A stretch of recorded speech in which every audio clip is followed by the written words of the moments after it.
Welcome to Beat CPS. I'm attorney Vince Davis. Before we begin, download the CPS Authority app, now available on the Apple App Store and Google Play. Now, let's get started.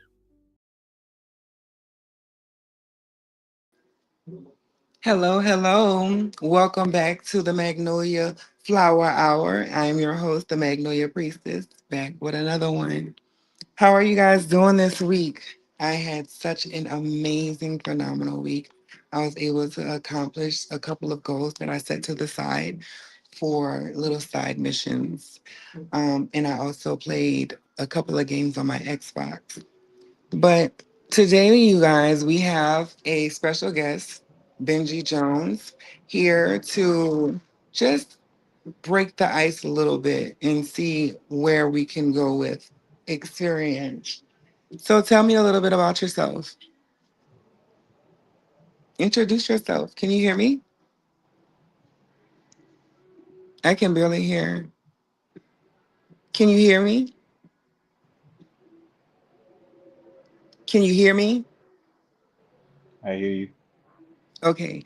Um, just introduce yourself. Give us an icebreaker and tell us a little bit about yourself. I haven't done one of these in forever. But I'm Benji. I'm originally from New York.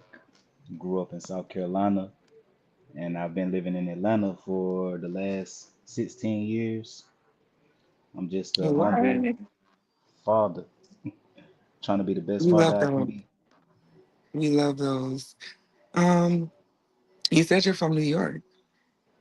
That's That's a, where I was born. if I'm not mistaken, I know someone who works in the field here who's also from New York, if I'm not mistaken. But that's a beautiful place, I heard. I haven't been back since I was 6 years old, so I don't know. Um, so here on this channel, I just want you to feel as comfortable as possible. Thank you for joining me here as a guest. I do appreciate you actually showing and making an appearance. Um, on this show, I don't want you to feel like you are pressured to speak about anything that violates your boundaries or make you feel uncomfortable in any way, fashion, or form. I did want you to just give a little um, summarization of your experience as a adolescent, I'm gonna call it. That way it's more generalized and it doesn't make you feel like how I feel right now, nervous, because I'm nervous. I do apologize. But I just want to make sure that you're comfortable. I'm comfortable. Okay. So yeah, you can start wherever you please. And whatever you're comfortable with sharing, go for it. And we can just go from there. Okay, so I'm the oldest child out of four of my mother's children by three different fathers. Uh, I had to grow up at a very young age, very young, to take care of my younger siblings because my mom, she had me when she was young. She had me when she was 16. And so I guess that played a part in how things started out. And we were actually taken from her twice by DSS. That's what they call it in South Carolina, DSS. And Yeah, I would the say. first time we were taken, it was by a family member. We went to stay with a family member, and she got us right back, maybe a few days to a week after we were taken from her. But the second time we were taken, uh, I was around 10 years old, and I didn't see her again. Well, I didn't move back to her house until I was 17. That's how long we were gone. My brother and I, unfortunately, we grew up with a cousin, but we called her our aunt. Everyone in the neighborhood called her auntie. Um, so we were lucky enough to be taken in by a family member instead of a stranger. And my two younger Mm. sisters, they were given right back to our mom because their dad's mother had them, and she gave them right back to our mom. So they grew up with our mom while me and my brother, which we are the oldest of her kids, we grew up being raised by a family member. Well, we are definitely grateful for that family member for opening her home for you. Um, how do you believe that kind of helped shape you into this phenomenal man that you are today? Uh, well, I would say there were a lot of pros and cons, just like anything else. But like, if we were to be raised in our mother's household, I probably wouldn't have been led down a better path that I was led down, staying with our cousin. Our cousin, she was more old school and she was stricter and gave us more discipline, as opposed to if I was raised with my mom, seeing things and doing things would have been very different. 360. Yes, good. Um, in your experience, what do you feel like in regards to the whole court processing and stuff like that? Do you feel like the system sort of kind of played a part in keeping you from re inhabiting home, if that's a good way of putting it? Yes and no. Like when we were very young, like my cousin, she even asked, like I was at that age, and like I said, I had to grow up very early. But my cousin, she asked me, she said, did me and my brother want to go back to stay with our mom? And at that moment, I told her no. And that's what led us to staying with her even longer because I told her no. I knew how things were in my mom's household, in the environment. And honestly, I know she may have tried to get us back a few times, but I think there was a point where she was just like, okay, forget it. I'll just let them be. We had visitations a few years later, weekend visitations with her, overnight stays, and then that all stopped. But yeah, Mhm. Why did it stop? I don't. Maybe it's just what my mom was going through. That's understandable. I know it's probably kind of tough, and I don't like really pushing you any further than where you're comfortable. So, just if there's anything that you care to express or that you believe would be necessary for someone who may be sharing a similar situation, like any words of inspiration or encouragement through your own testimony that you would like to offer. That was a mouthful. Just don't let what you've been through define you. As they always say, you can't let anything that you've been through hold you back or hinder you in any type of way because it makes you who you are, the good and the bad. You just got to keep pushing.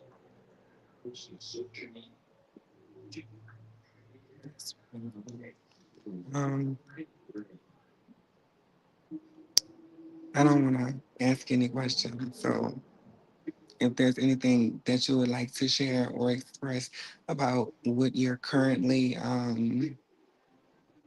working towards, or if you believe that there could possibly be any creative advice for the system to help improve, if there was anything, what would it be? I'm Part of sorry for what you said the when questions. I don't have I a script. Part of what you said had went out. Your service had went out. I couldn't hear some of it, so I don't know exactly what you Okay, so asked. I'm gonna start with the last question first. I was asking if there was anything that you could add or give advice to improve within the system, what would it be? Mm, mm. It could be From anything. the It could system, even be rocket ships. from the system, from the system Yeah, standpoint, the like what? DSS. Because funny story, I was actually taking in DSS as well back when I was like 4 or 3 something. But that's sidebar. DSS, like what could they improve in order to make your experience or other people's experience that you would have liked to have implemented, or if you were to be able to give some type of addition to the DSS program, what would it be? I'm trying to word it as best as possible. I do apologize. I guess that's a bit tough to say because I don't know exactly how the system is today Mhm. as opposed to how it was back then. But maybe better resources to help the parents be able to get their children back and rekindle their relationships with their kids and the kids with their parents, regrow those bonds, bring families back together instead of, you know, there are a lot of people who pull them apart or want them to stay apart. This would be more helpful, I would say. That's beautiful. That's really beautiful. Like a sponsorship for therapy and, you know, reconnection, like trials and stuff like that. So that way the parent can sort of kind of, also be ready for all of that responsibility and stuff like that. Um, that's beautiful. I do appreciate you coming onto the show today. Um, mm, I really, I don't want to ask any more questions because I hate praying. So thank you. If there's anything that you would like to add outside of your childhood experience, you can do so. But if you are ready to, you know, speak about anything, just you have the floor. And you're also welcome to um, exit the screen. I don't really know how to do it, but I don't know how to explain it either. And I do apologize for my scrambledness right now. I'm very nervous. Ooh, deep breaths, deep breaths.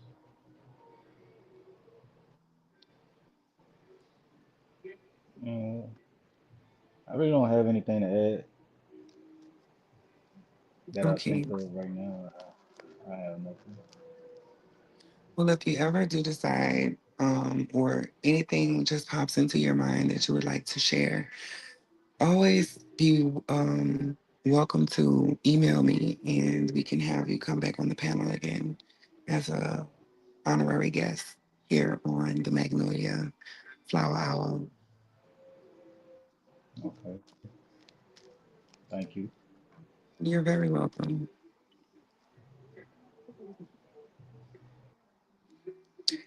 Oh, well, that was my guest. Y'all, he popped up on me as I was explaining the treasures of my week. Um, but I do appreciate him for coming onto my show and making his presence known, sharing his experience. As brief as his portion and segment may have been,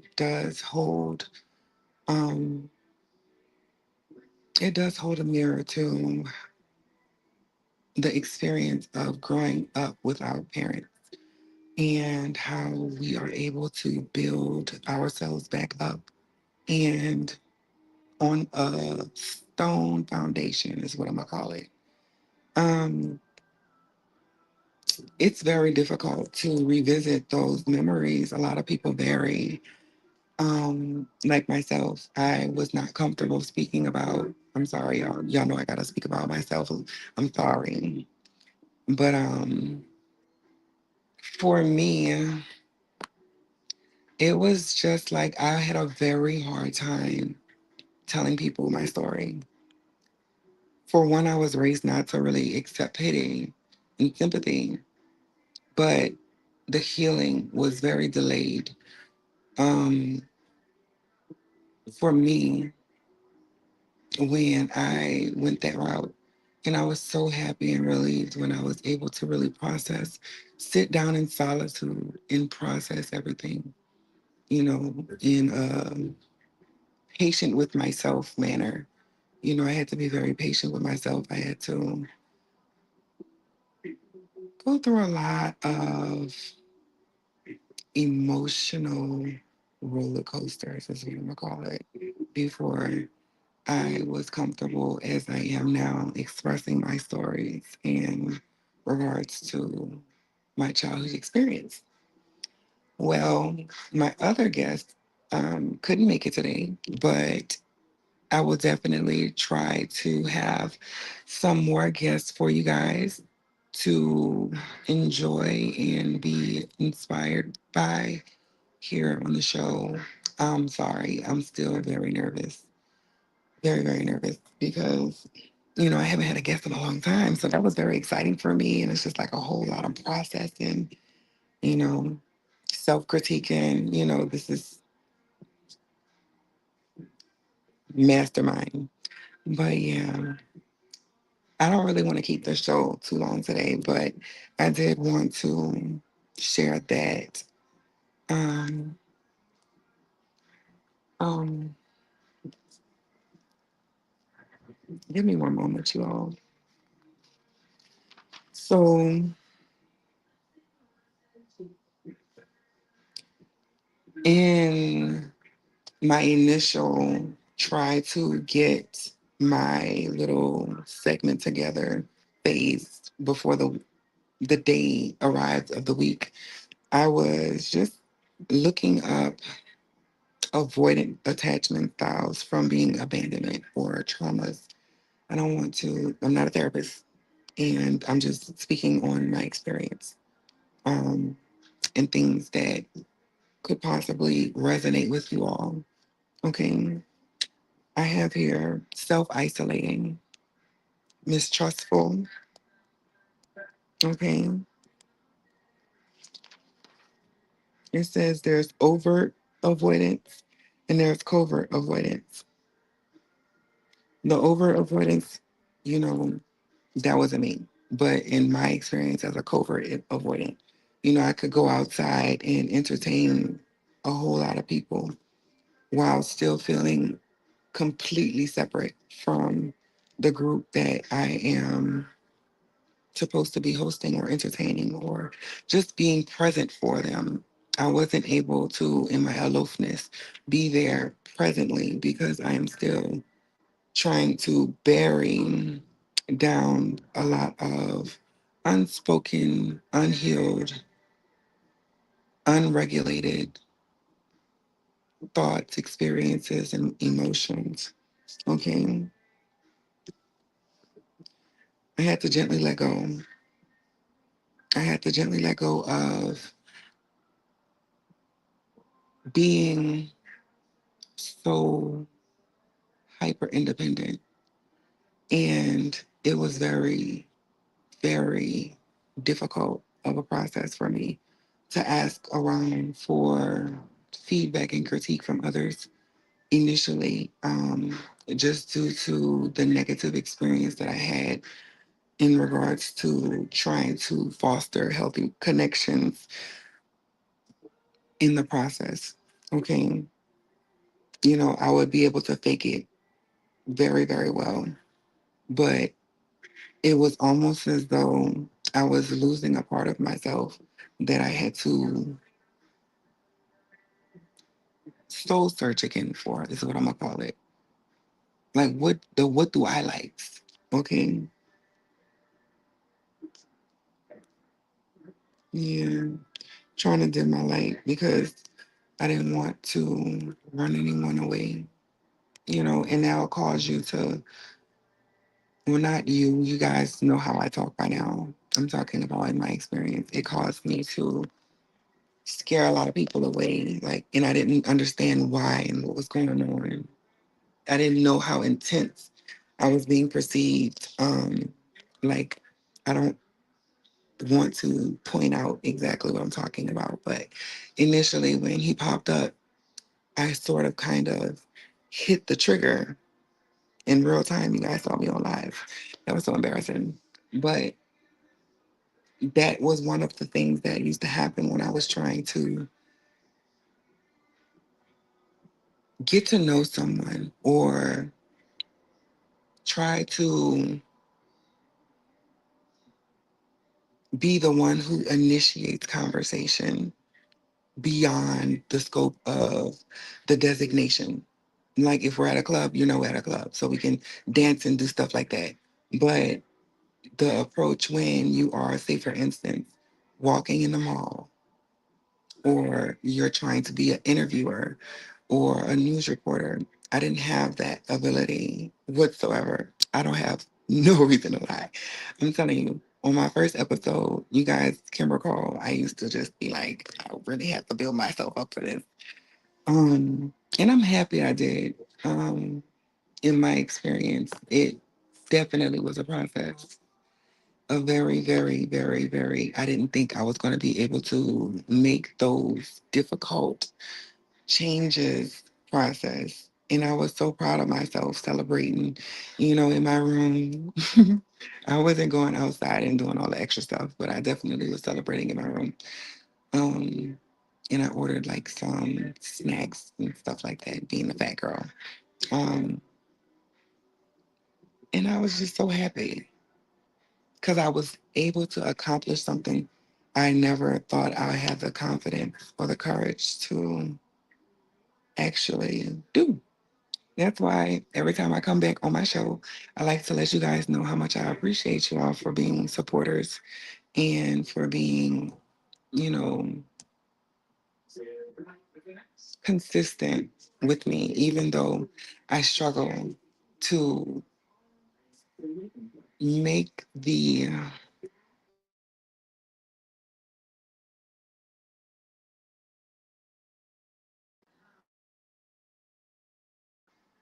I'm sorry about that, y'all, to make the episode as pleasant to the ear and soothing to the eyes. Is that a good one, you guys? Um, I'm doing a lot of ums right now too. See, I'm just going to take a deep breath, y'all.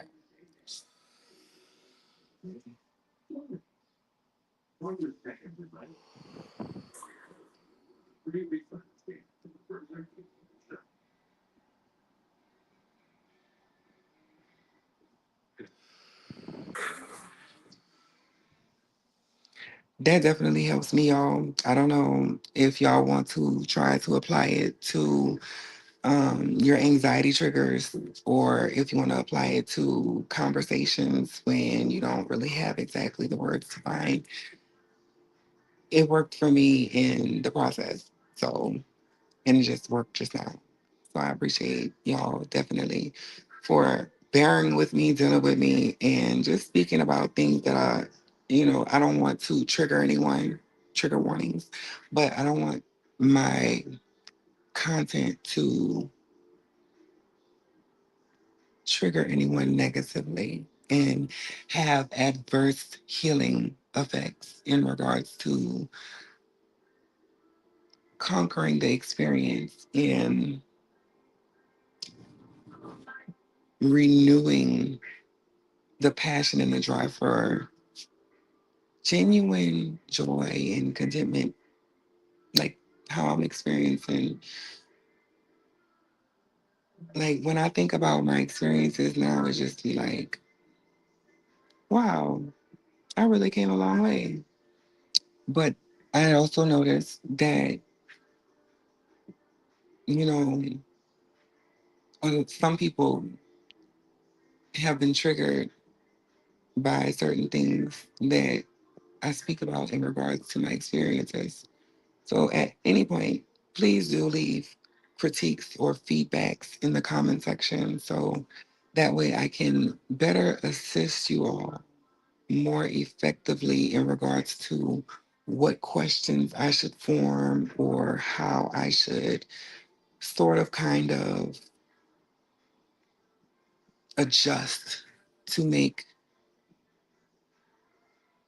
the homie feeling more what's the word I'm looking for? Serene. Okay. Um, I like how I put that. I just want everyone to be comfortable.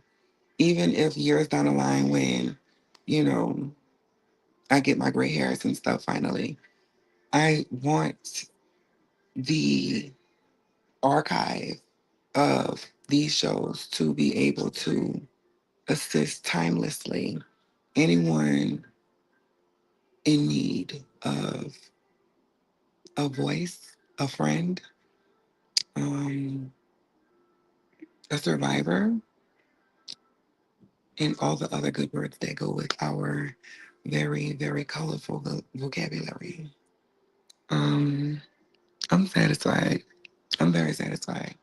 So I will end this show early today. I do apologize for the shortcut, but I do appreciate y'all coming. All right. I hope this helps.